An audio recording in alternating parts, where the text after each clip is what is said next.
Coaches, welcome back. Counterculture Podcast, episode 16. Coach Rapp here with my guy, Coach Tatum. Coach, how we doing today? Man, I'm good. We were talking about before getting through testing, man, which is always a beast, but we're getting through it. Tomorrow's Friday, thank God. And, summer's almost here. Summer is almost here. It is almost here. It's very, very close for me. Got tomorrow. That's it. So we got some makeup testing going on, and then half day, and we got graduation tomorrow night. So we made it. Well, almost made it. So looking forward to it. It was all in all a good year. Definitely a good semester for us, but you know how it goes. Everybody, it seems like the students get a little crazy towards the end of the year. So it always makes that second semester testing interesting. No doubt. So since we're on a different schedule, so we're a week behind y'all. So do y'all get to start summer stuff like immediately, or do y'all have to wait kind of like when we do? I think it's the 13th. So we can start after our last exam. So I mean, I guess theoretically we could start tomorrow. We are starting. Our first day is the 4th. Gotcha. So I guess you could say we kind of buy a week in that sense. I don't know, even like around us, I don't know districts that are getting out the same time as us. Like my wife, she teaches in Virginia. They still got 2 weeks left. Oh yeah.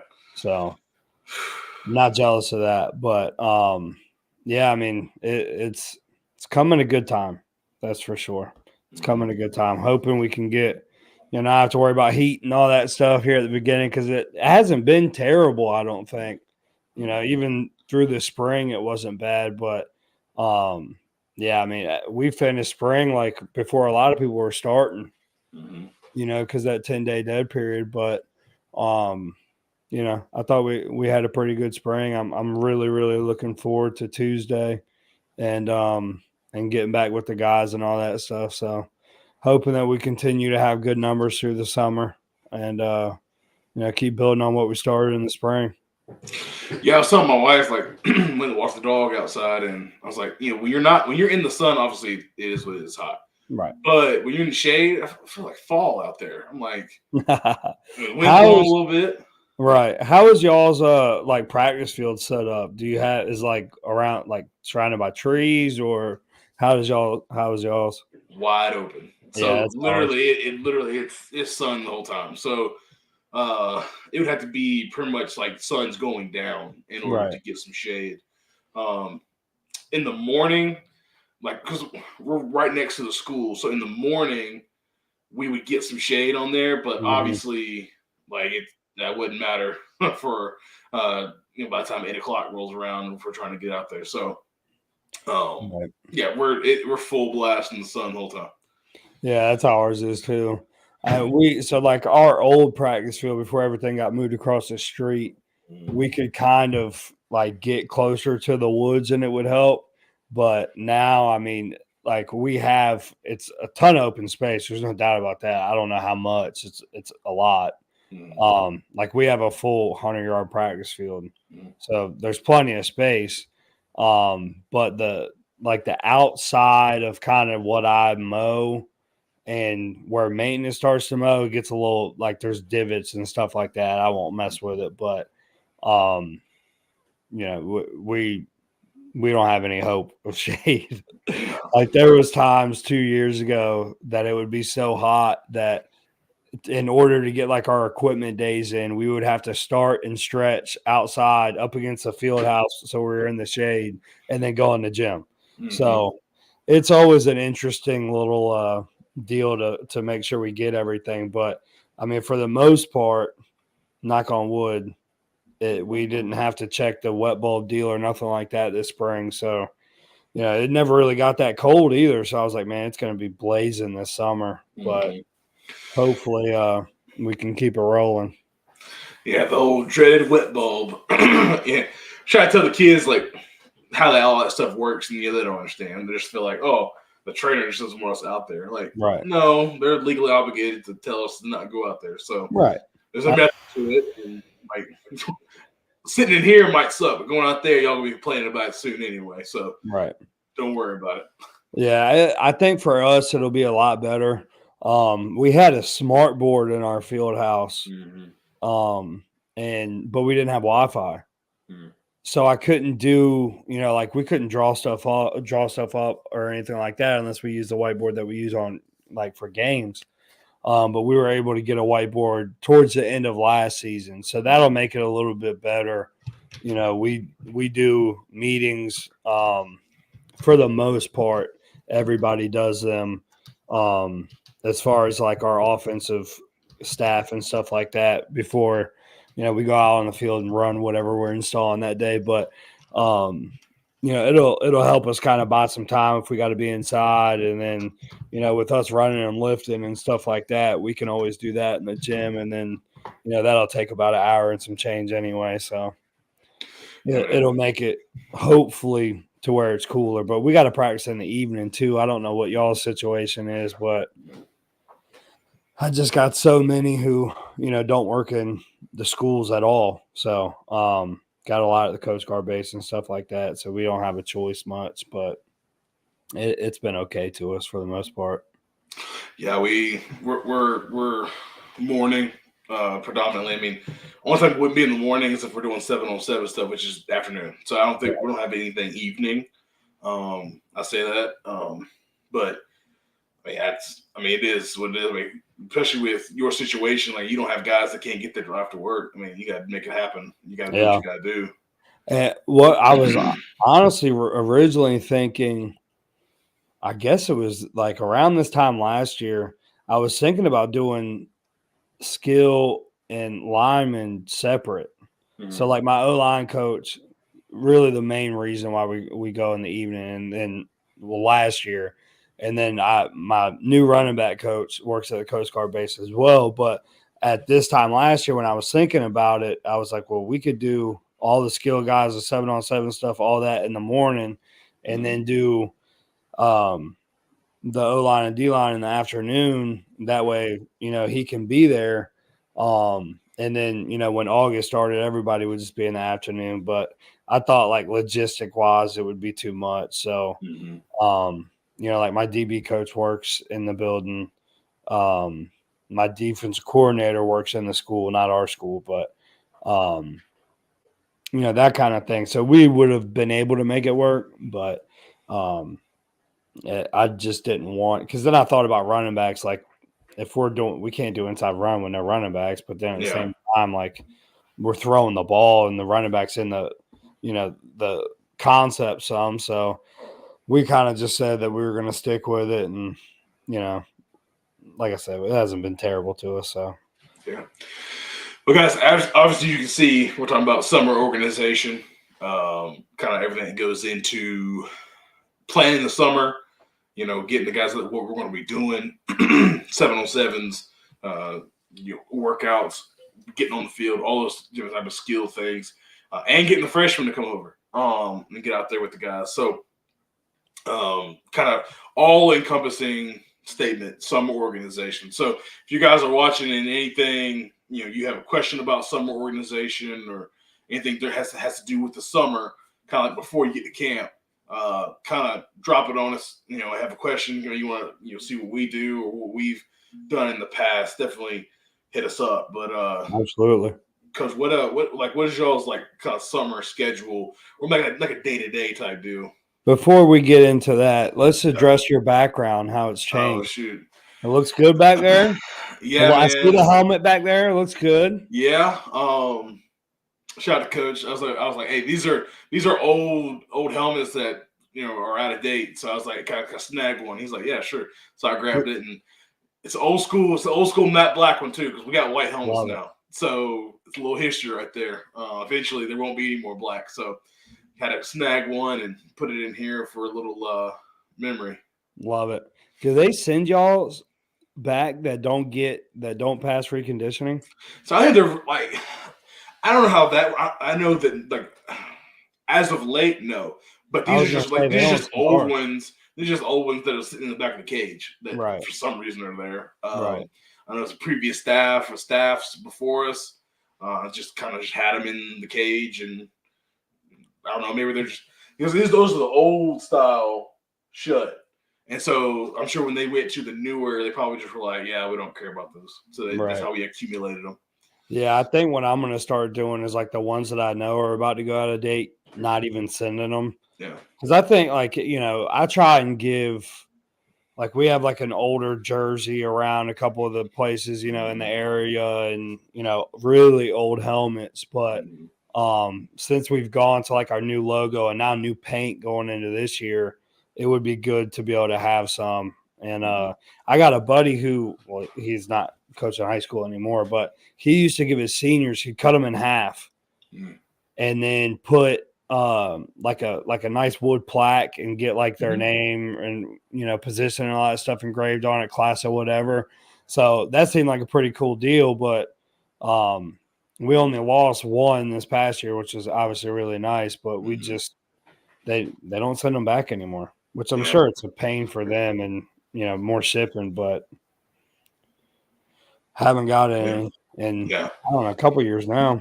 We used to do like the little mini helmets for the seniors. But I like that idea, like cutting them in half and doing that. I mean, that's a big deal, right? And so like you want the kids to be like, oh yeah, like if they want to put up in their house or wherever they go, it's like, hey, that's my old helmet or a helmet that I used. So yeah, but that's a little history. I want to have a helmet from everywhere I've been. Me too, man. I wish I would have thought of it like sooner.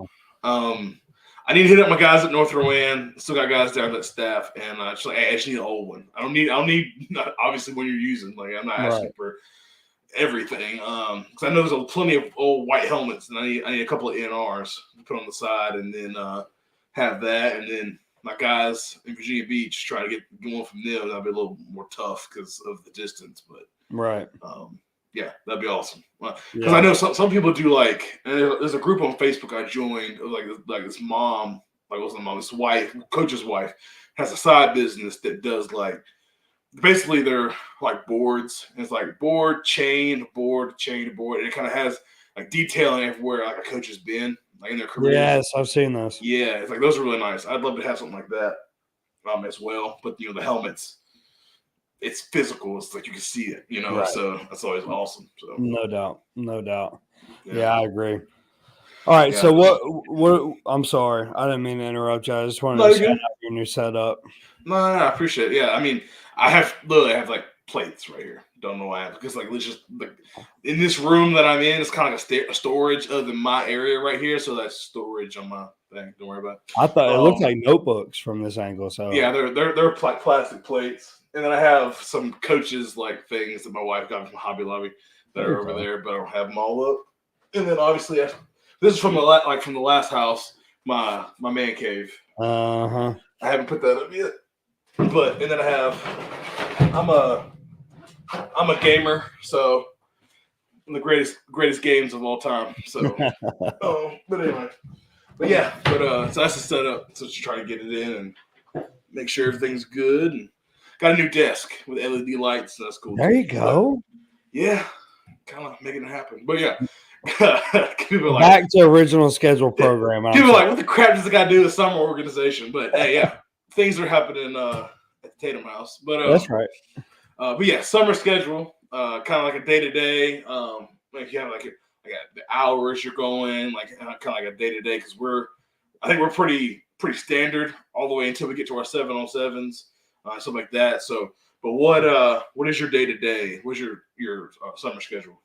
So for us, obviously excluding dead periods, we're Tuesday, Wednesday, Thursday from 4:30 to 7. Now, 2 hours of that is lifting and running.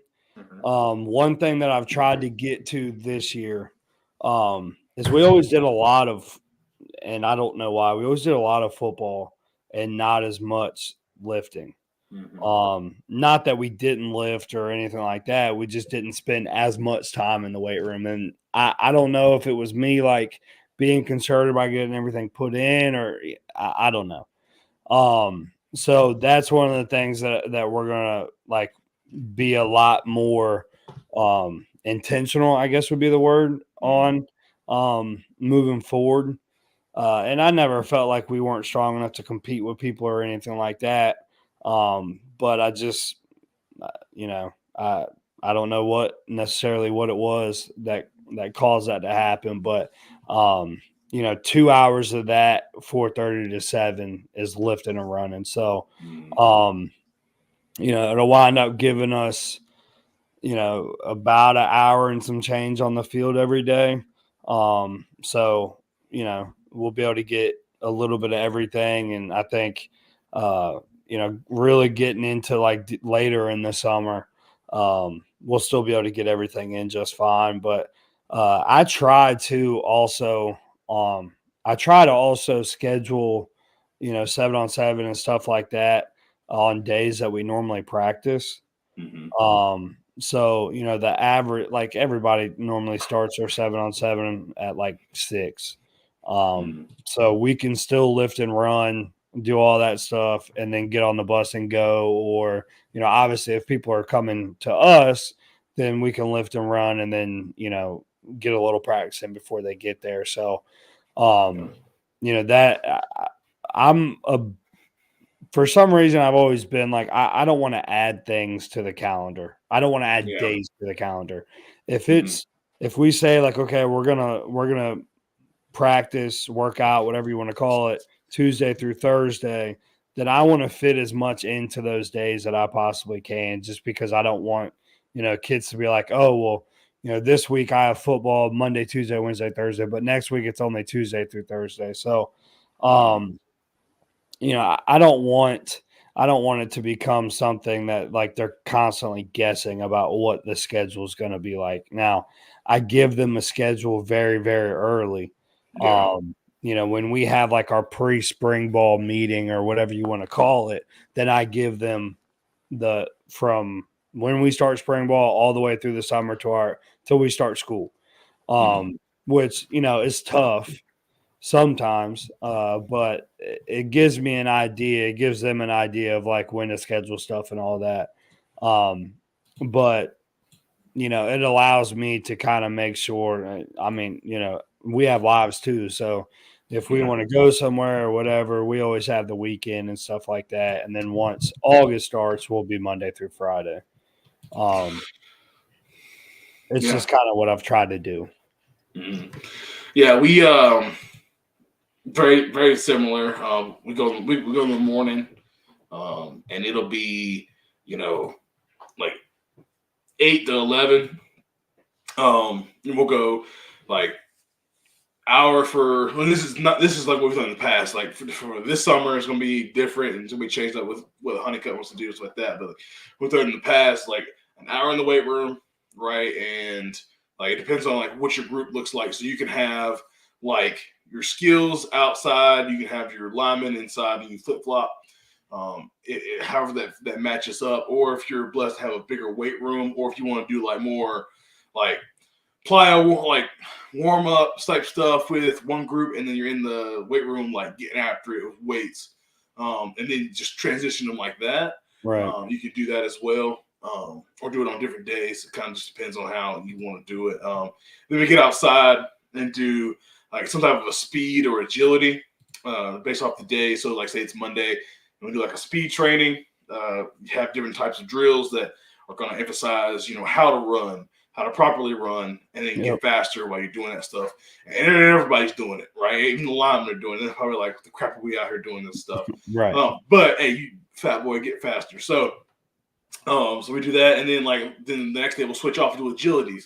So you got like your 4-cone and your pro shuttle and all this type of thing, and then you have what we like is like have your 4 cones and the guy in the middle, and you have him read and react. That's good to get him moving side to side. So we'll do that for like 30 minutes, but it's multiple different stations. You can split your groups up, have linemen, split the linemen into 2 groups, put your skill into 2 or 3 groups, and have them rotating stations and kind of moving a lot. Summer's about sweating, right? So let's get them moving around.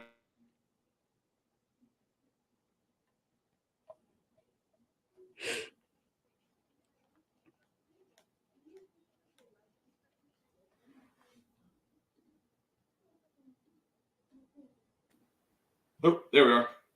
Whew. Was that me? At least I'm here. Coach Rapp, you hear me?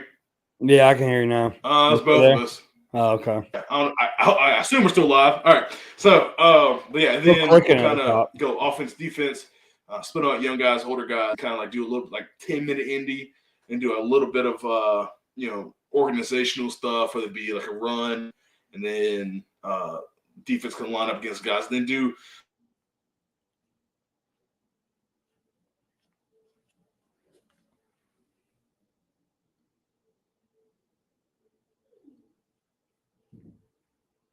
No, I guess he went out. Let's see if we can get Coach Tatum back.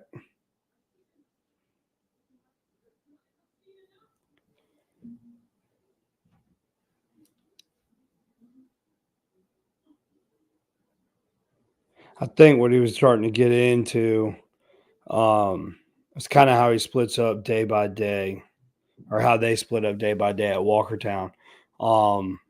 Now, for us, also, one thing that we started was Competition Wednesday. So it's always some kind of lift and run combined, whether it be agility stuff like Coach Tatum was talking about. Back.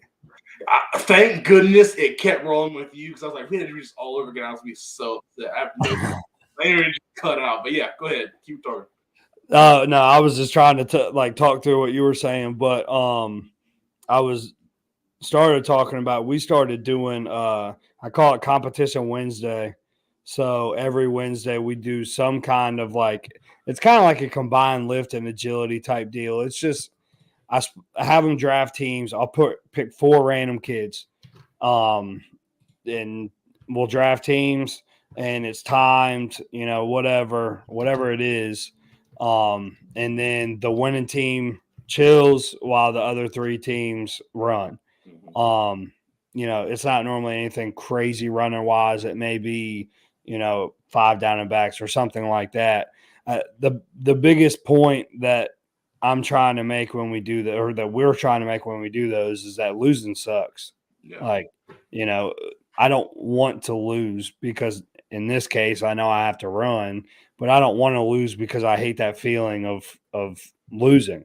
Mm-hmm.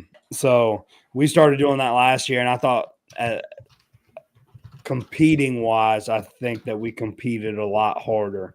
So it kind of gives it a break of just lifting and just running. But at the same time, they're still working with whatever we do. Like we did agility cone stations where it looked like a maze on our practice field with all the cones that we had laid out with different drills and, all that stuff. And then we did one where I had 6 45-pound plates, and they had to figure out how they were going to get all of them to the laid out every 10 yards all the way down the field, and how they were going to get them back. Mm-hmm. Just stuff like that. So they have to talk, they have to communicate, but at the same time, it's not a day where they're not going to get, some kind of conditioning work in. And I know that thing's going around Facebook right now. I haven't seen it on Twitter, but it's the worst things that you can do. It's like running on the field or the bleachers or whatever. Yeah. We run bleachers, but I don't do it as we don't do it. I don't know what the best way to say it is. It's not just like running up and down the entire time. Yeah. For us, we kind of treat it almost like an agility ladder. And I mean, yes, it doesn't necessarily help you football wise, but I mean, it's tough to do it. So, and our kids are lucky too. I try to tell them our stadium, as compared to the stadium that I played in high school, obviously in Virginia, it was a lot bigger. But we do everything twice. So if they're going up 1 foot on each stair and they're stepping with their right foot first, they go up, back down, up, back down. It still probably doesn't meet how far we had to run bleachers when I was in high school. So, does it help you on the football field? Probably not. But I try to do it to where, again, it's a competition. Trying to get the kids competing as much as we possibly can. And then mixing stuff up too. now we have a track, so we'll run on the track every once in a while. But, running sprints every day, in my opinion, probably gets pretty old. Oh, yeah, 100%. So, trying to find different ways to get, the conditioning aspect out of it, but also, making them work as a team, making them compete, all that stuff. And I think our kids started to look forward to it last year, so I'm looking forward to getting that going again. Yeah. One of our mottos last summer, off season and into the summer, is like do hard things together, right? And so come together. Yeah, this sucks, but let's all figure out how to get through it, right? And that's kind of how you find your leaders. Mm-hmm. And today, in today's age, it's tough to find leaders.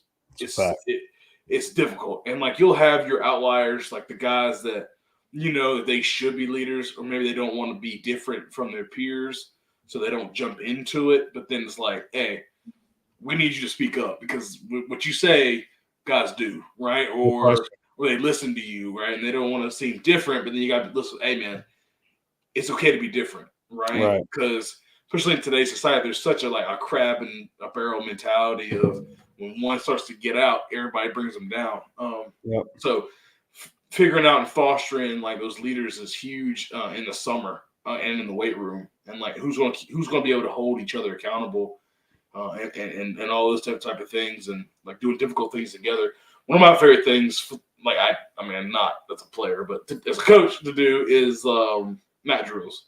And some people they hate mat, like I'll never do mat drills. Like, well, mat drills, if you do them, you do like ones that make sense, right? You're not doing stupid stuff, right? You're not outside where it's hot. You're having the guys like on the asphalt bear crawl, stupid, right? But if you're doing like in the gym and you're doing like certain stations, the mat drills, like that you're having to work, right? And you're having to compete against each other. You put them in teams, and then you're trying to, tug of war and doing all these different type of things, and like having like building team camaraderie and doing difficult things together is huge. I love mat drills for that. I think the mat drill thing too is it's been so publicized that like colleges are doing it. You see the off-season videos of Georgia doing it or whoever. Yeah. I think the kids think it's cool. Yeah. And obviously a lot of them probably haven't done it. Yeah. And then they start doing it and they're like, wow, this is brutal. But we don't have a wrestling team. Yeah. But we did mat drills at Norview, and the energy was just phenomenal. Like the kids enjoyed it. Yeah.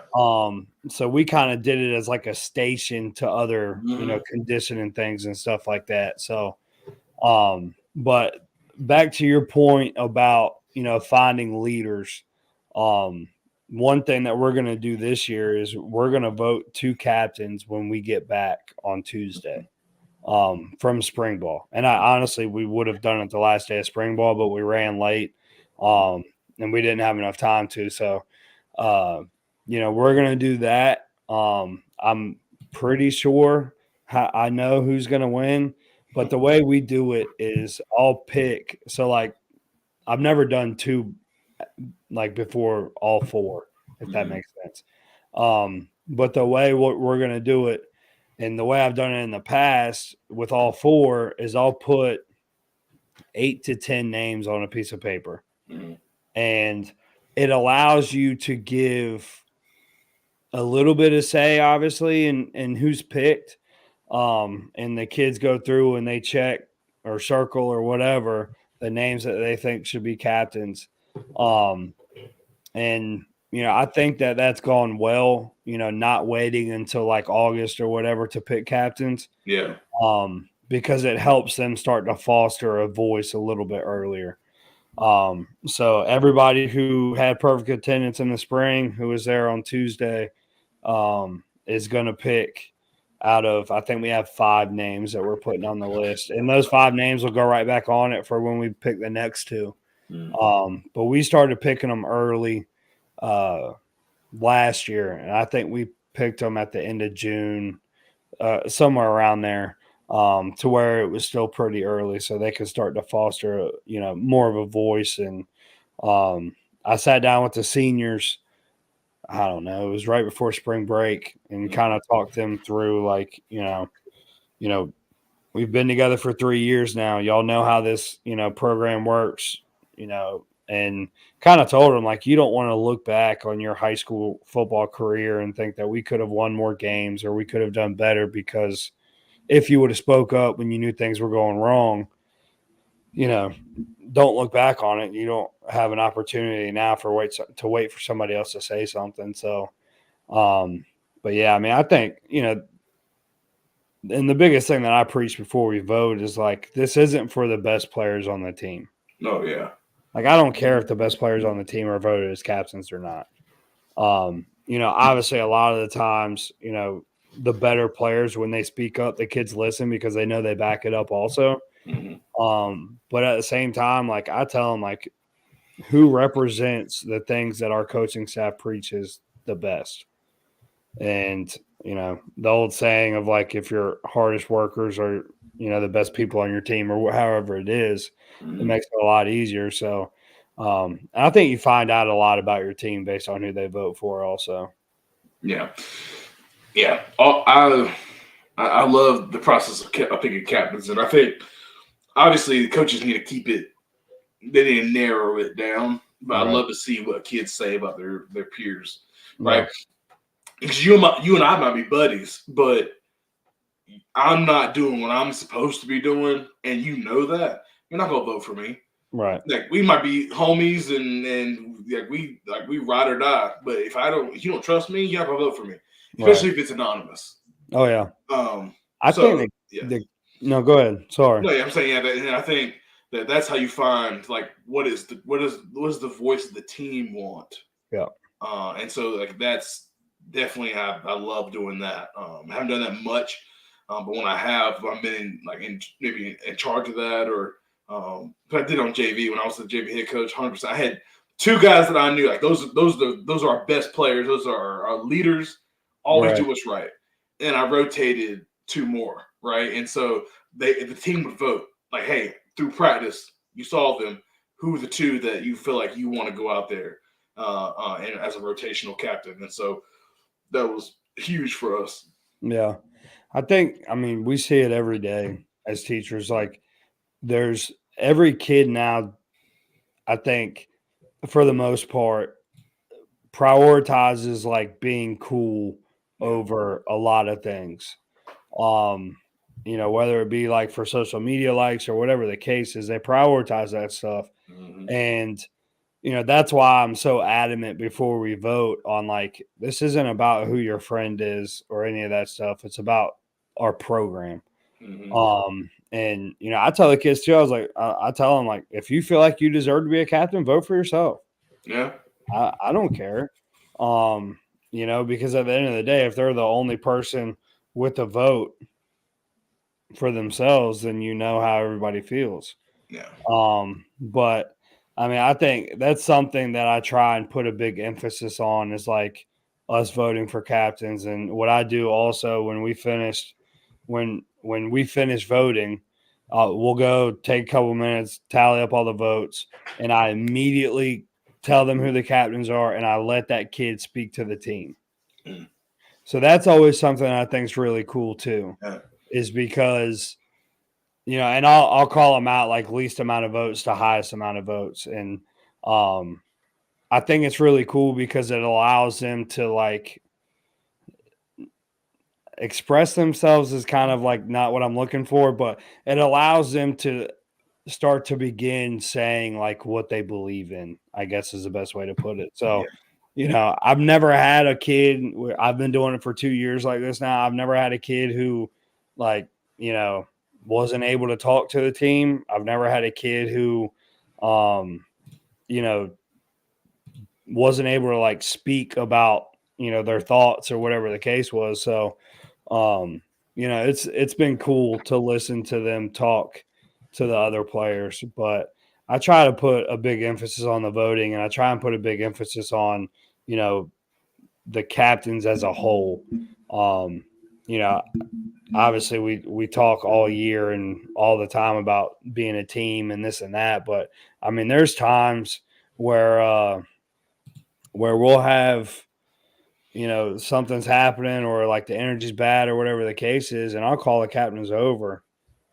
And I mean, I guess we kind of treat them a little differently, but at the same time, like, I want the team to hear from the captains, not just me.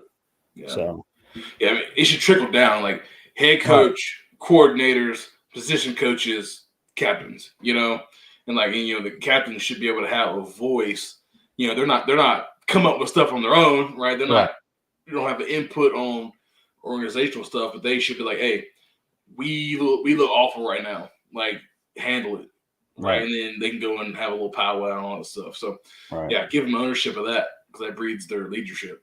It kind of goes back to, I don't remember what episode it was, but when we were talking about like the vision and, it fits within the coordinator and, the head coach's vision and your position group, it's a very similar, deal in my opinion. So I kind of, I try to make them feel like not like in a fake way, make them feel like they have a say, because in my opinion, they do. Yeah. And I'll normally text them or call them after and, tell them how proud I am of them and, all that stuff. But I don't think that since we've been doing it this way that we've necessarily gotten it wrong. Yeah. Yeah. I like what Honeycutt's doing, like our pre-practice, right? So like for the first 3 or 4 days, just had a week, right?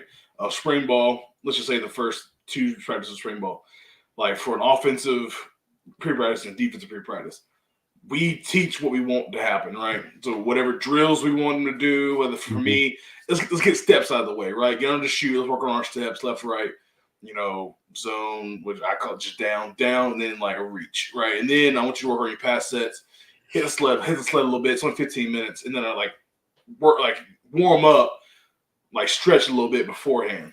Teach them what I want them to do, then let them do it.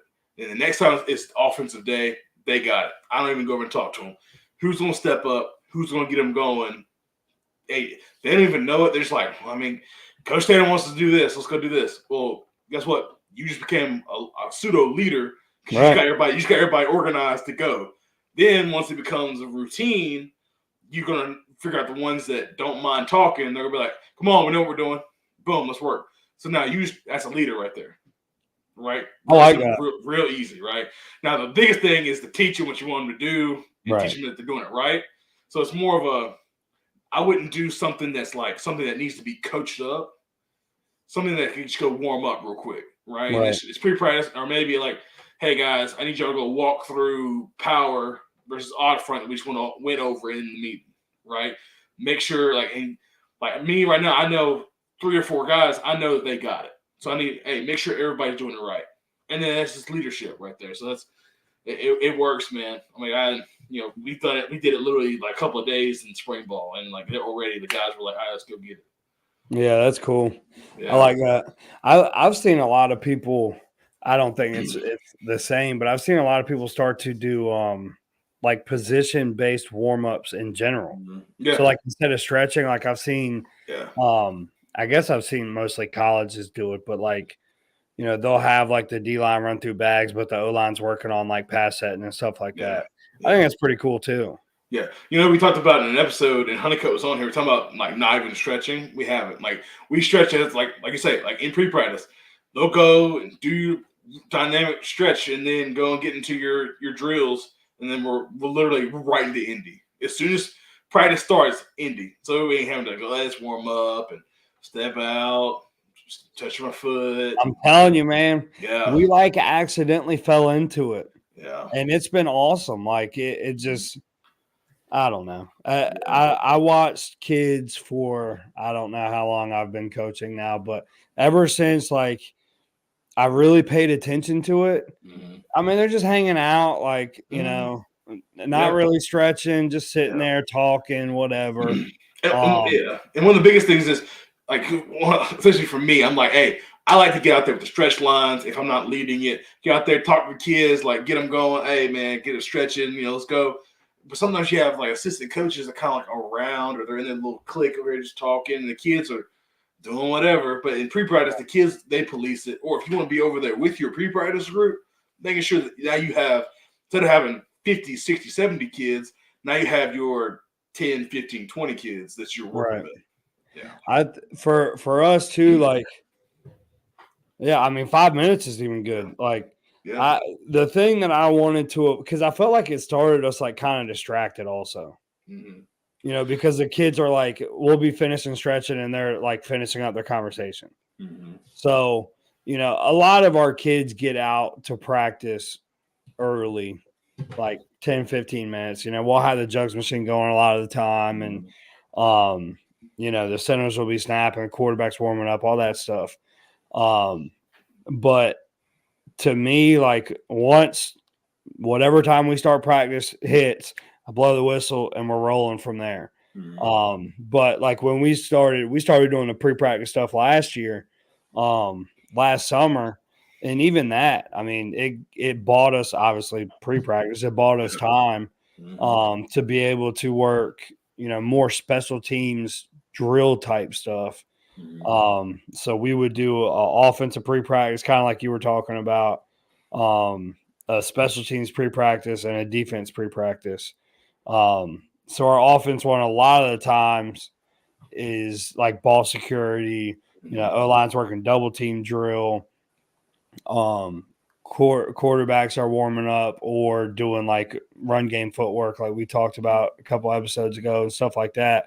You know, and I felt like it helped because we were doing things, you know, high school punter. Yeah. Are we going to play a punter that's going to get the ball in the air real well? Not really.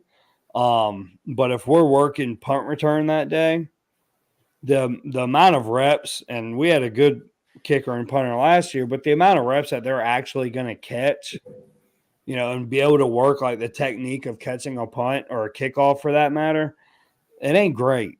Yeah. So if we can send a couple off the jugs and they catch 4 or 5 in a 10-minute period of pre-practice, I'm good. Mm-hmm. You know, but like I said, I mean, I can't think of one last year that we fielded in the air. Yeah. So. Coach has got a jugs machine. Trotter, do you have a jugs machine? No, he has reps, which he could buy 15 jugs machines with that. He does have reps. Yeah. No, don't get a jugs machine. Get the snap attack. That's what we just got. It's unbelievable. Is that the one you just push? Oh, well, so the jugs machine, same kind of deal. Okay. But the snap attack one does not use like the tires. Well, it has tires, but they're different material. Gotcha. Dude, that thing it's beautiful coming out of there. Really? Yeah. Shout out Eastern Guilford for buying our old jugs machine. Hope it's working for y'all. There you go. Coach, kind of talk about one thing huge for summer. I mean, it's huge for everybody because you can't really hit, you know, until you get to camp. It's 7-on-7. Yeah. You know, most people, I know some people, they go to the extreme and they're doing one every week all through summer. Some people go every other week and so on and so on. What's kind of like your philosophy on 7-on-7? Do you like scheduling more? Do you like having it strategic, like within the week, or what do you do? So I tried to do it. Charter says no. No joke. Charter, come to Hertford for 7-on-7, man. We'll have a good time. I think you're saying no for the jugs machine. Oh, yeah. Soon enough, pal. Soon enough. Yeah. Yeah, so I try and like look at it from a what do we have coming back perspective. Mm-hmm. So like going into this fall, I lost two starting receivers, our starting running back, and you know, I'm an offensive guy, so I'm saying it from an offense perspective, and I'll get to my philosophy on the defense in a second, but I lost guys who had big roles in our skill positions last year. And, you know, I want us to be able to work out the details of everything in our pass game earlier rather than later. Yeah. So we're doing more 7-on-7s than I've ever done. I think we have 7. Mm-hmm. We have 3 at our place, 3 we're going to people, and then we're going to East Carolina. So, you know, last year I think we had 4, including East Carolina. So, I mean, for me, I try to do it that way. You know, Sometimes it's more, sometimes it's less. But I try to front load all of them too. Like I don't want to be doing 7-on-7 after like that random middle week in July, the dead periods. And really that week sketches me out because it's going to be a week since I've seen them. So that's just my thought. I don't like 7-on-7, to be honest with you. Hence the name of our podcast. Yeah. But I tell my kids before anytime we do 7-on-7, I don't care if we catch every pass. I want to see you compete. Yeah. It's that simple. Yeah. I want to see you compete. I want to see you work to get better. That's it. We'll go to East Carolina. Yeah, I want to win the entire thing. We'll go to, wherever we're going for 7-on-7. I want to win. Like, there's no doubt about that. But I want to see how we're going to compete against teams that we play and teams that we don't play. So that's a big point of emphasis for me. I don't necessarily know how the kids receive that, but, as a competitor, I just want to see you play hard. We have more than we've had, I think, since I've been coaching. And we'll see what happens. I mean, I think for the most part, we should be all right. But and then like for our defense, we play one spread team. So again, for them, like we're not getting a ton out of it. We're seeing what young guys can do a lot of the time. And again, we're competing. So, I mean, we're going to do what we do on defense. We're going to do what we do on offense, and it'll be great or it won't. But the last thing that we're going to do is stop playing and stop competing. It's just kind of my take on it. Like those teams that play like 2-man the entire time in 7-on-7, that makes me mad. But other than that, like I'm not overly worried about it. What about you? Like, what's your thoughts? So I like 7-on-7 for what it is, getting working when you otherwise you it is nice to play another team. There's no doubt. 100%. Like school organized 7-on-7 that you get up with another school or you go to a turn. School organized. Or you get up with another school, like a coach or will it be a tournament at another school or like a round robin type deal? Because we have several. Because we have 3 scheduled. We're going to West Forsyth, which Trotter, if you don't have your 7-on-7 schedule, see if you can get in at West Forsyth. It's a good time. Plus, you got to come up 85 and come see me. So no, come to Hereford instead. I'll take you to Captain Bob's after. It'll be fine. Yeah. We'll go to West Forsyth. We'll go to East Rowan. They're having a 7-on-7. And we have one more. I can't slip in my mind. I don't have my schedule in front of me. So we're doing 3 at least, I know. If Trotter, you want to try to set one up, holler at me. We'll do that. I like it for what it is, getting out, like you said, competing against somebody that's not you. And you work on your stuff, right? You're not out there, I don't like you go to some 7-on-7s and you see, you got some routes on here doing like this, and coaches are just drawing. I'm having my pen right, you can't see, and they're running hey, we're running this concept right here. Like, no, like if you're not out there signaling and you're trying to like do as close to live stuff as you can, like you're not getting any better. You're not. Because I don't think that you should. However your spring went, however your summer's going, I don't think you should schedule your 7-on-7 first week. No, absolutely not. What have you taught? And especially if you're going to take some young guys, maybe they have a JV type 7-on-7, like on another field. What have you taught? What are you getting better at? Right? I'm not drawing stuff up in the sand. I've never been a believer in that. So, can you get better? Can you do your own stuff? That's huge. And then, one thing, at least for me, some places have a lineman challenge. They do. Sometimes it's just kind of but sometimes it's fun to get your lineman out there too. Because like something you either have to leave them at the school and they get a lift in and they do some stuff outside and some Indian go home. Right. Or you can take your lineman, right, and make it a whole team activity, right? I also think there's value of getting your team, whether it be just your skill guys in 7-on-7, or your whole team, like I just said, and going somewhere. Yeah, no, right? I agree, 100%. Again, that's team build, that's team bonding. You know, they're on a bus. Yeah, they're gonna cut up and play music and talk trash to each other anyway. But going somewhere as a team and getting off the bus and warming up and being around other people they've never been around, I think there's value in all those type of things. But for what you're saying, since we're line coaches, just passing it all over the place in pajamas is not. I mean, it's not football. Yeah. But I think it has its place in moderation and when you're trying to accomplish something.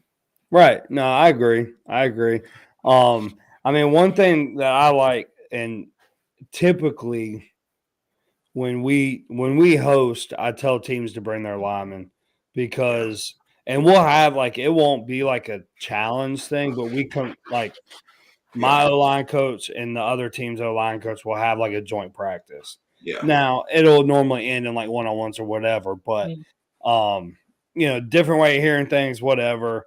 But the other thing I like too, if people come to us, obviously you have the ability to control how it's going to go and all that stuff a lot more, for the most part. But we'll normally do 10 plays offense, 10 plays defense, and then we'll have JVs also, or twos, or whatever the case is. And I tell our coaches too, we're going to rotate. If we got a kid who is the sophomore and we think that they can play varsity, but we're not 100% sure, we're going to put them in. I mean, we'll see what they look like when the bullets are kind of flying.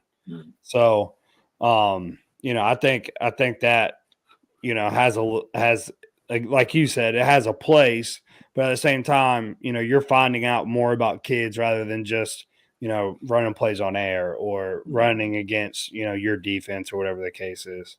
Yeah. Especially with lineman challenges or just joint practice. I think it's good to for me personally, when I've done it, I treat it like it's I'm working a camp. Yeah. Right. All these are my guys and we're just trying to get better. Right. I try to keep it as generic as possible. I don't use our terminology. Not that our terminology is fantastic, but I don't want to step on anybody's toes. Right. Right. If I call it X, Y, and Z and you call it ABC, it's not helping your kids. So generically, this is what we're going to do. Right. And let's just work on things that everybody does. Yeah. And, and then collaborate with the other O-line coach and give him respect as well. I think that's big. That's kind of underrated. Some people don't really do. But, not all of us live in South Carolina where they can go 11-on-11 full pads and hit each other, Right. Yeah, I think kind of how, and I'm not over there, but I think how ours normally winds up going with our O-line coaches is he winds up teaching pass set and stuff because we throw the ball, and the other guy winds up teaching run game stuff. So, they playing it out. They've always done a good job every time I look over there, but I think that's part of it too, is when you walk up, you can't have an ego. You got to be able to have a conversation with the guy and be like, okay, this is what I'm thinking. What are you thinking too? Yeah. For West Forsyth, it's not a lineman challenge, but Coach Benjamin, the O-line coach at West Forsyth, we worked together at the middle school. So I just be like, Coach Ben, what you want to do today? And they're like, well, let's do this. And they have a crowder. So I'm like, heck yeah, you get on that crowder. So we obviously work together every day. So there's no egos with us. So hey, let's get better. But not everybody's bringing their linemen. So it's kind of we're just kind of going over there. And I mean, there's times that we've had 7-on-7s at our place, and I'm like, hey, coach, bring your linemen too. Yeah. And they've said no. So, I mean, when that happens, typically our line coach will, they'll do Indy and walk through and stuff like that, and we send them home. We'll do something kind of like that. But I mean, there's been multiple times that we've done it and they haven't wanted to bring them. That's fine. It doesn't hurt my feelings or nothing like that. But, of course. But so another thing off of the organization piece of the summer, we've talked about Google Drive on here before. Yeah. obviously that helps with a lot of organization. I'm going to shout out, and I don't remember who it was. You may. There was a coach weeks ago now. It's been a while now, who posted a great football calendar like template on Twitter, and I made ours. So I don't know, if anybody may be interested. I'm not going to take credit for it. I don't want credit for it. I cannot remember who I got it from. If you're interested, I'll go back and look. But it puts everything for you in one place. I think, it would be – it's nice to be able to give your kids one piece of paper. Yeah. So this is what ours looks like. And it kind of looks crazy. But if you go through it – so, like, I'll zoom in a little bit. So, like, this is May. Obviously, it's over. Mm-hmm. But like June. So now they know, these are the days that we're practicing. A different color means we have 7-on-7. Here's the key over here. Nice. July, red is dead period. Off season practice, whatever you want to call it. Orange, okay, we have more 7-on-7 on the 25th, 24th and 25th. In season practice, this is our camp. It gives the schedule, a little bit of notes at the bottom. Like I said, I have no idea who posted it. I can't remember. Yeah. I feel bad that I can't remember. It's been a while now. But I thought that was really cool. If you have access to a color printer, not everybody does.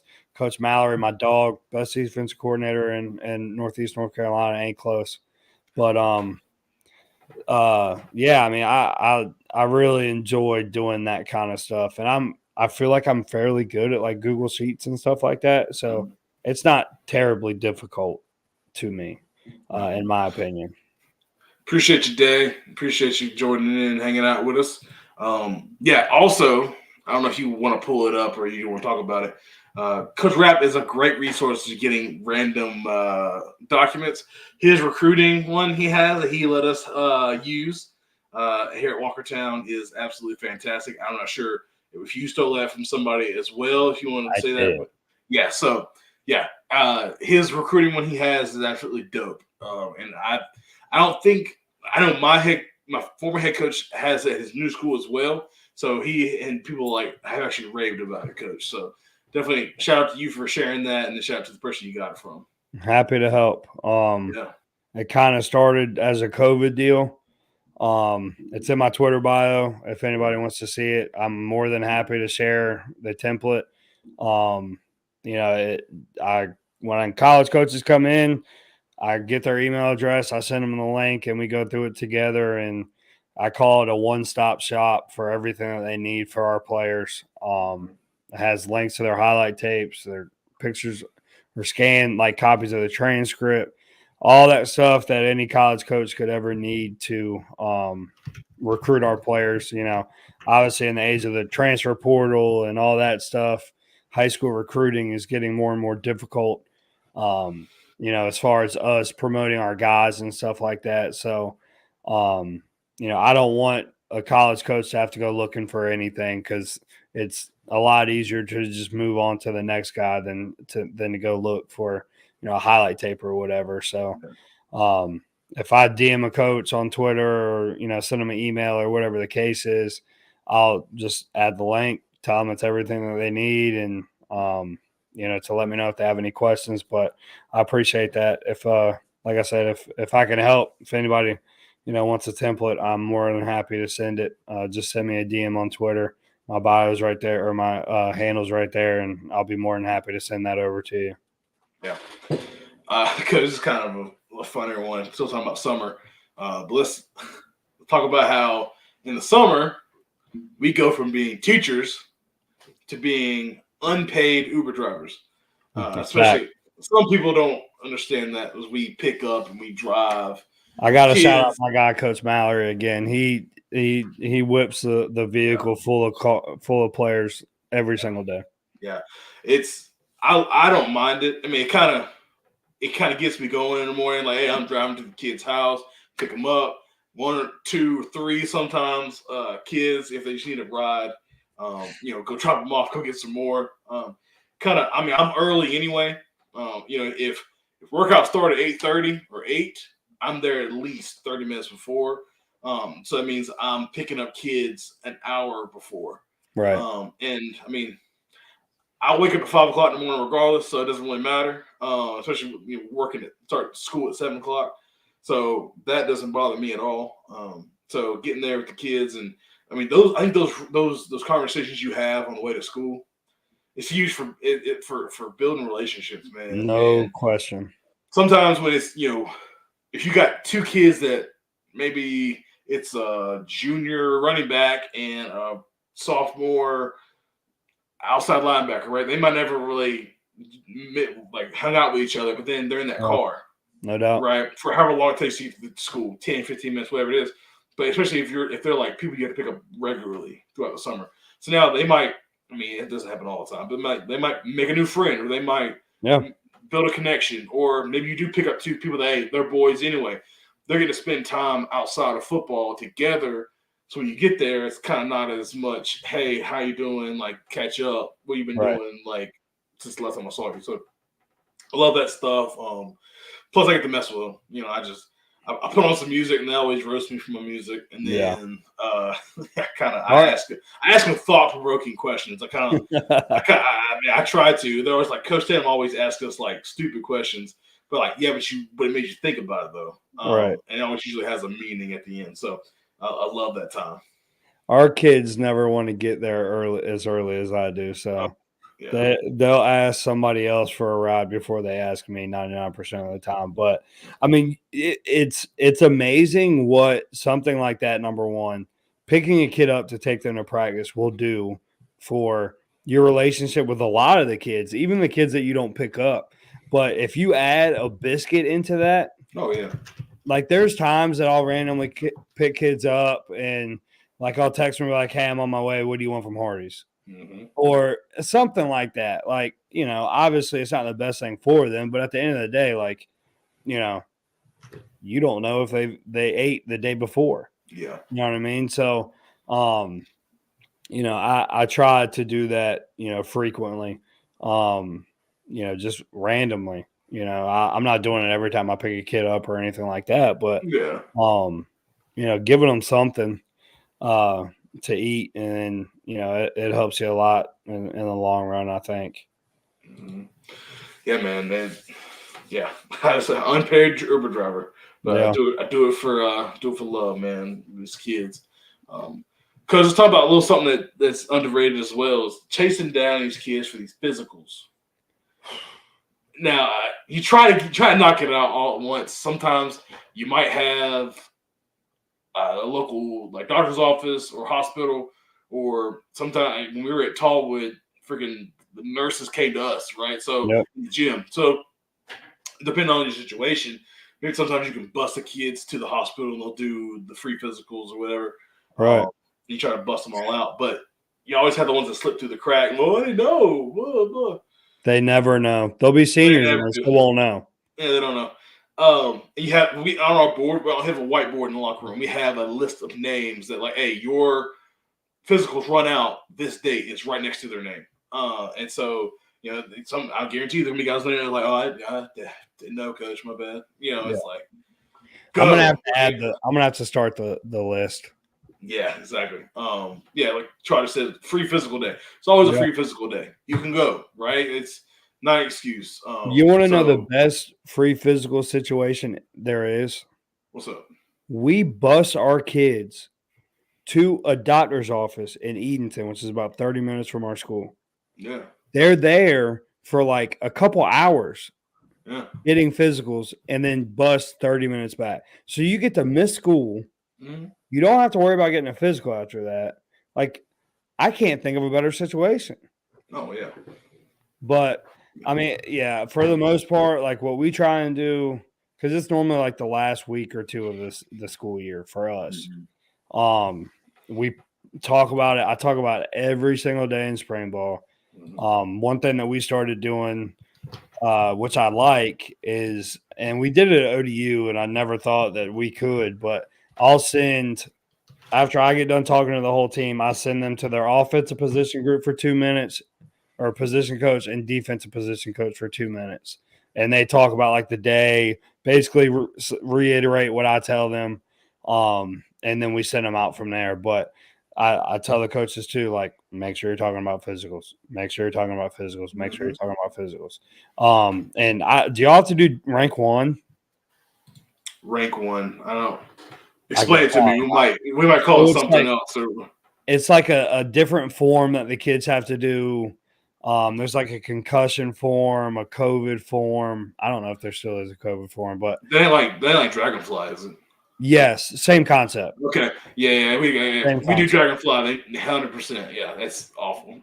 So, like, we just found out today that all the rank 1 forms reset for this year. So I'm like texting all the kids, texting the coaches, posting it on the Instagram page, doing all that stuff to try and make sure that all the kids see it, because I mean, we don't have that much time. So, between now and when we start on Tuesday. So I hate that conversation where it's, kid shows up to practice, you haven't seen them, and you're talking about like, everybody's got a physical, this and that, and either the trainer comes to see you or you look it up and they don't have a physical, and then they got to stand there, and it's just like that meme where it's like, whatever, you had all summer to get a physical or whatever it was, like, yeah. Oh gosh, that it's brutal. But I mean, I don't know a better way to do it. I mean, there's not. Yeah, we had a situation. We had to like go into the library, right, and like just make sure that everybody was good on Dragonfly. And we'll get to Chargers comment right there. He says, I had 2 players when they were asking me for rides. When I told them how early I'd be there, they magically didn't ride anymore. Of course, fact, yeah. Dragonfly has made life so much easier. Just take a picture and upload. No more worrying about collecting paperwork. That is true. The electronic nature of Dragonfly is getting the parents to actually hit submit is the issue. You're trying to get the kids and trying to get the parents. They got to do their side, and the kids got to do their side. There's definitely a process, but the process is easier, right? Overall. Yeah, we only use Dragonfly for officials. Yeah, I think that's it. Just scheduling officials. Yeah. We use rank 1 for all that form stuff that they have to do. But I have seen like on Dragonfly that there's places to do all that form stuff or whatever. Yeah. So guys, if you have any other questions, please drop them in the chat. So we can kind of get to them as well, because we're going on 1 hour and 8 minutes. And I don't know what Coach has got going on, but last day of school tomorrow, brother. I hear you. I can jump on the question of the week. I kind of got a couple. I kind of want to just throw out a couple and kind of generate some conversation about it. I can't remember if we talked about this already. If we did, just tell me next. But who is the best athlete you've ever seen in real life? Is this like high school? Or we'll say college count. Let's say college. You saw them live, and then let's say like a high schooler that you saw live, coached against, or had on your team. We're talking about like I'm sorry, I keep asking questions about. We're talking about like in person, not on TV. In person, yes, live. You were there to see him play. The best athlete I've ever seen in high school, I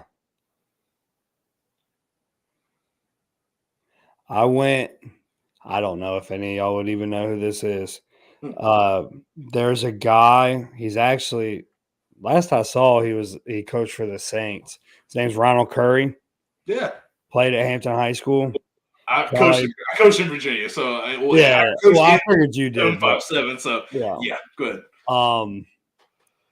Best, I mean, it's not close. Second best in high school. It's going to take me a minute to think of college. Yeah, I think. Second best at Oscar Smith, Philip Sims, played quarterback, went to Alabama. Yeah. Transferred to UVA. I'm trying to get Philip Sims on the podcast, by the way. I'll talk to him. He's actually the head coach at Princess Anne now. Phenomenal dude. I'll hit him up if you want me to. Yeah. I'm sure he'd be more than happy to do it. Mm-hmm. Yeah, Ronald Curry played at UNC Trios, right? Yeah. Just like a absolute freak. Philip Sims, same thing. I mean, it was completely evident that he was the best player in the state, like top 10 in the country. Yeah. It wasn't close. The dude punted and played quarterback. Yeah. It was ridiculous. Yeah, that Hampton team. If you look at like the stats of that Hampton team, it's like one of the greatest one of the greatest years of all time as well. And one of their games is on YouTube if you want to go watch it. Oh, really? Mm-hmm. The head coach Mike Smith had 500 wins in football. Mm-hmm. I mean, it's absurd. Yeah, I could coach for like 6 more lifetimes and not get 500 wins.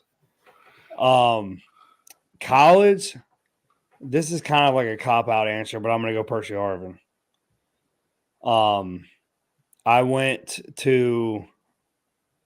and watched him play at God, who were they playing? I've seen Florida play a good amount of times, but him against Arkansas, his freshman year was one of the craziest things I've ever seen. But I mean, really, other than that, like I haven't, just being like a Florida fan growing up, I haven't watched a whole lot of like live college football. Yeah. I was gonna try and say like maybe you watching the game, who's like the best like college athlete you've ever like watched? Because being a football player, football coach, all those different things. I didn't that Saturday after a game or all that stuff. Like I didn't necessarily get able to get to games, right? So right, I don't have a lot of different games I've seen live for college either. So I don't know how many people are watching right now, but I'm probably going to make some of them mad. Tim Tebow is the best college football player ever. I agree with that. Just my opinion. I agree with that. Just my opinion. Like overall, 100%. I think I don't know. Like I guess you could go Reggie Bush. I wouldn't go Cam Newton personally. That's just me. Cam Newton never would have played if he didn't get kicked out of Florida. He had an individual great season. Yeah. Right, and it was incredible. And I'm a Gus Malzahn fan, so I've watched a lot of that season at Auburn. And he was more focused because he was the offensive coordinator, not the head coach. So, because you go like him, obviously Joe Burrows last year was incredible, but like overall year, career, Tim Tebow's he's up there, if not the guy. I mean, I'm biased. I'll admit it. Well, yeah, but I mean, I just watching those Florida teams, man. Oh God, it was so much fun to watch every Saturday. Yeah. I guess live in college, I'll say Bradley Chubb at State. When we saw a State game, saw him. They played Marshall, and he was tearing up that tackle. Bradley Chubb, and then I guess ever. Yeah, I mean Tebow's hard to pass up on. I mean. Like I said, like what Burrow did was fantastic, but I wouldn't say he's like the best athlete. I mean, or like the best like player. And I mean, I think to me the only one close is Reggie Bush. Yeah. And I don't necessarily think it's because like the stuff that he could do, Reggie Bush on a football field was crazy. Yeah. But I mean, Tim Tebow wasn't the greatest thrower, obviously. Yeah. But just like the way that he would will, and again, I'm biased. I'll admit it. I'm fine with that. But the way that he would like will Florida to winning was just like I haven't seen anything like it. Yeah, I mean, I'm a line coach. So I love running the ball, so I'll be biased here. And I wouldn't say he's the greatest player of all time, but just to see him play, Derrick Henry's still in my mind blowing, and not because he's a Raven. Now I go back and you can watch his high school film. Like what he did in high school is insane. Yeah, like he's the most yards. all that type of stuff. Just man among boys. Like he looked like a senior. He looked like an NFL player pretty much in high school. Oh, no doubt. So, I mean, he still looks way bigger than everybody else. Oh yeah, yeah. I mean, he's like throwing grown men through the ground. Yeah, he's a freak. There's no doubt about that. Yeah, I guess greatest high school athlete I've seen. I mean, I put Jalen Walker. He's a Salisbury. He's not Georgia. Insane. We still ain't tackled him or still blocked him. Him, a kid named Jerron Letterlow. He played at Reidsville. He was really, really good. I mean, a lot of Reidsville players I could put on there, but I'm not going to because we played them. But I coached him on a private league team after he graduated from Reidsville. So I've coached him up. He's insane. And then I'll say going and seeing Zion Williamson. I thought we were just talking football. Yeah, I say football, but because being a coach, I haven't been able to go to a lot of high school athletics. Right. And so I would say going to see Zion in college when I was in college and seeing him in South Carolina was. What about best player you ever coached? Best player I ever coached. So I have a lot of favorites. No, I'm talking about like the best player. Not favorite player. Because I don't know if my favorite player is the best. I don't think that he is. Yeah. That's yeah. So I haven't coached that long. I mean, 9 years. I mean, it's really that long. Chris Leak was a baller. Did Independence beat y'all? That'd be tough. Probably, yeah. Sorry. I didn't play. I didn't play any type of level that Charter did, so I should shut up. Anyway, but coached. I mean, I'll go Tyler Holiday. Tyler Holiday was when I was at Tallwood. I didn't have to do much. He was really good. I mean, he's a Washington Lee right now, playing guard. Gunnar White when I was at Tallwood, running back. He's at Christopher Newport right now. Amari MacArthur, wide receiver. When I was at North Rowan. He's transferring, but he's probably going to transfer to Catawba, but he was at Lenore Ryan. And then I'll round it out. I'll say Jemias Morrow is our running back. Because at North Rowan, we coached the all-time receiver in Rowan County history, Amari MacArthur, and the all-time running back in Rowan County history at the same time. And they both played as freshmen all the way through. So they were incredible. And I guess I'll put it on here. I'll say Mitron Curry for Walkerton High School and Jalen Sheff have a chance to be very special. I'll say that. Wow. Love it. What about you? I coached a kid at Norview who was a freshman, played corner, and everything on offense. Yeah. Had 11 interceptions. And is starting a corner at Georgia right now. Oh. Dalen Everett. He is also has a older brother who's at Elon and a younger brother who's going into 9th grade next year and has an offer from Syracuse already. So really good genes there. Great family. But yeah, he's probably he's the best player I've ever coached. Phenomenal kid too. Yeah. He said by one score. Kept it close.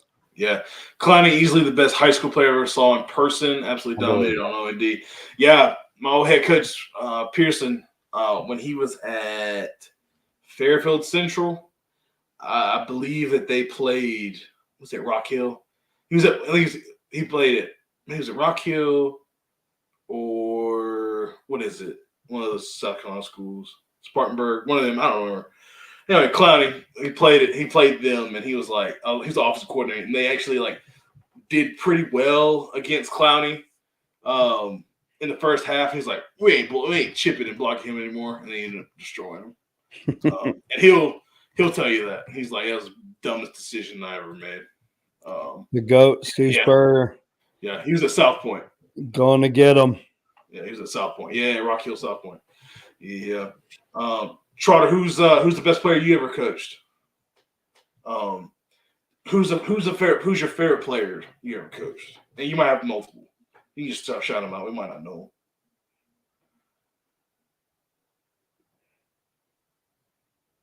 You coach.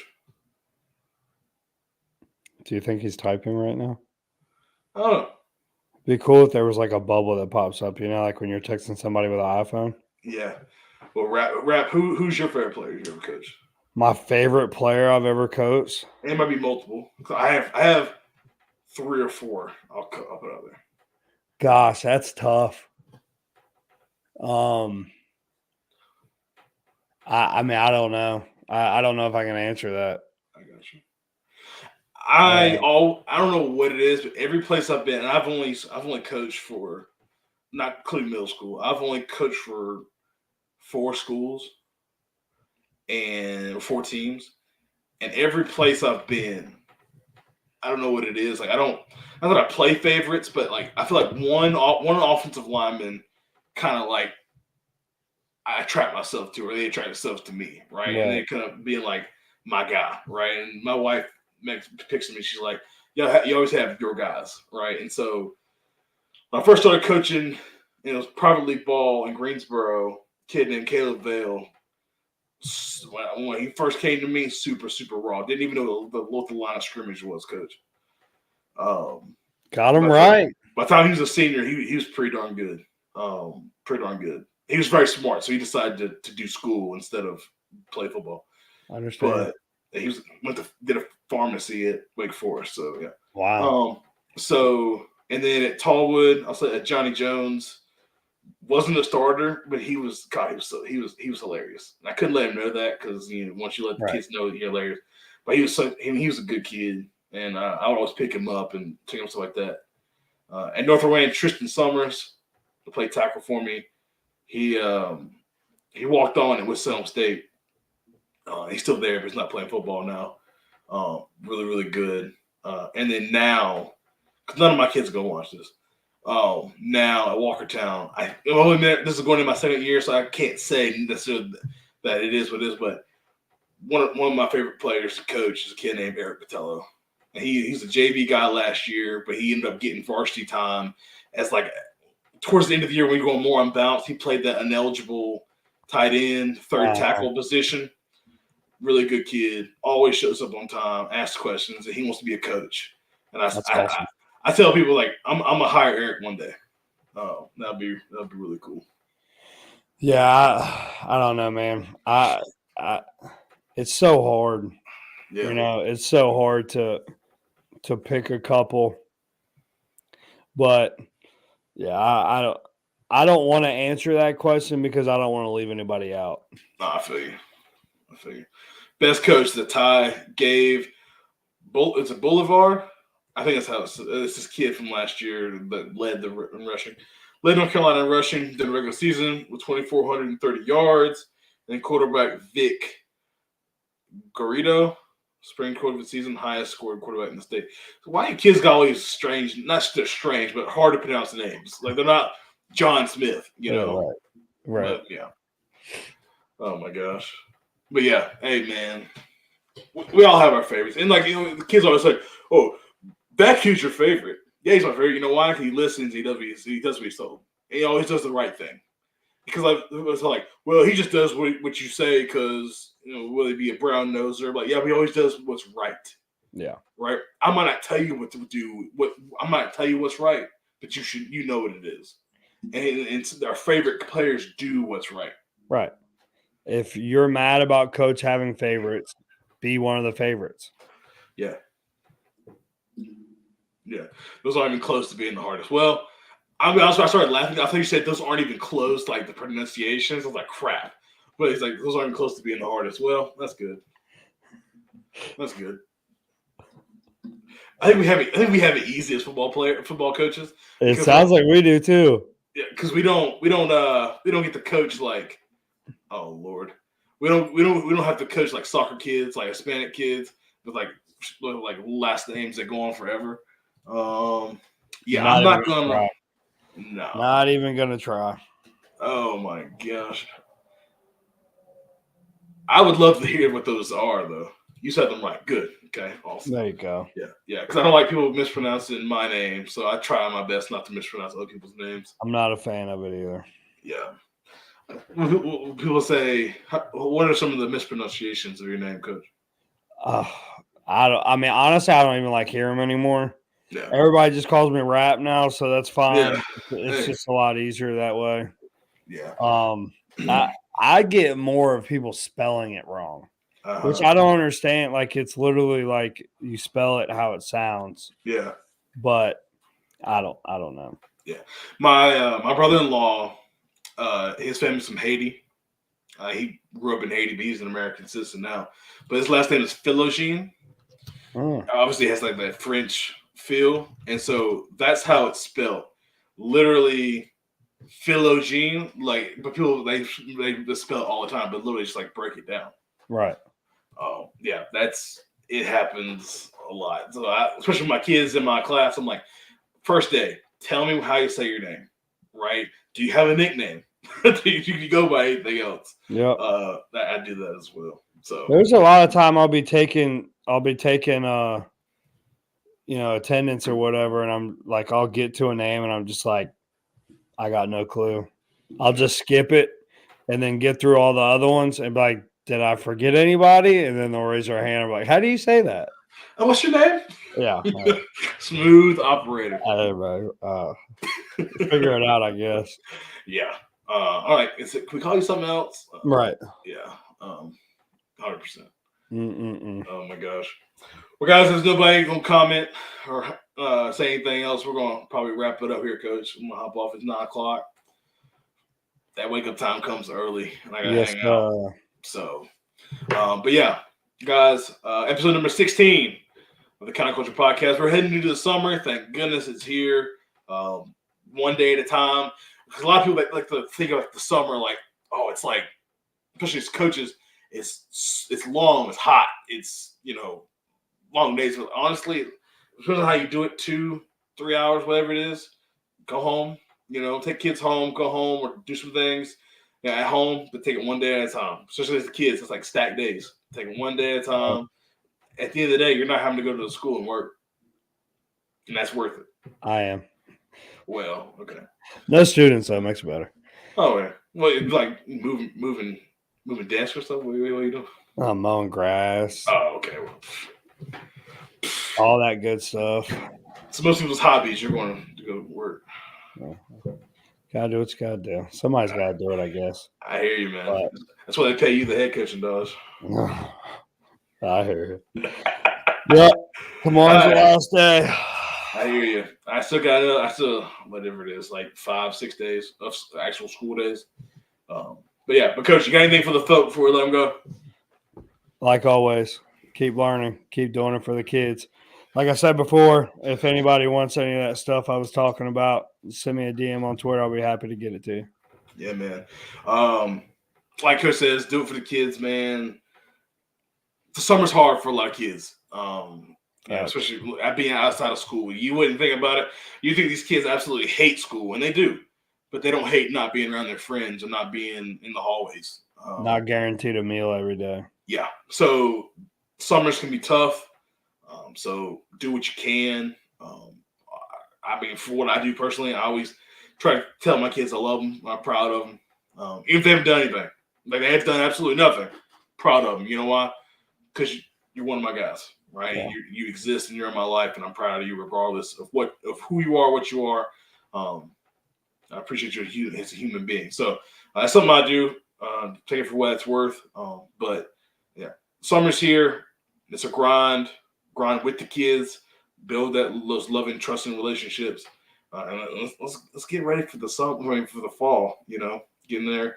Weather's going to change and the leaves going to fall. Man, it's going to be a great time. Totally skipping over summer. Well, I hate the heat. I hate hot. Not for me. So if I don't think about it, it won't happen. Well, that's a good way to look at it. Yeah, man. Yeah, guys. Last thing I want to put on here real quick. It's my place to advertise. Even though probably nobody but Trotter and you are watching, you probably already know about it. So in the month of June, I'm going to be doing a play a day series. I need help. I need help with that. It's how many days are in June? Is it 30, 31? I have no clue. Let's see. Handy dandy calendar. There are 30 days. 30 days, 30 plays. Depending on how well it goes, I might go into July. Probably won't. But 30 days in June. We're going to be doing a play a day. And I'll be posting that come on June 1st. If you have a play that you'd like to DM me, diagrammed of, and kind of give a description of it, I will maybe making a video kind of highlighting that and giving you credit and shouting you out however you want that, whether it be your Twitter or whatever. And then kind of rolling from there, kind of just learning. Kind of for me as well, I want to see what y'all do and kind of roll from there. So 30 plays in 30 days.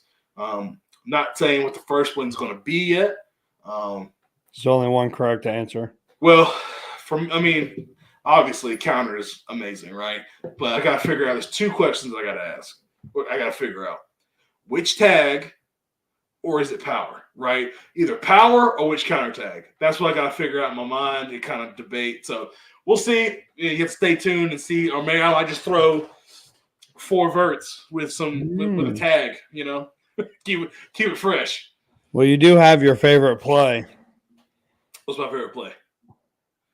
Well, I know my favorite. I know bash is. I was thinking about 4 verts.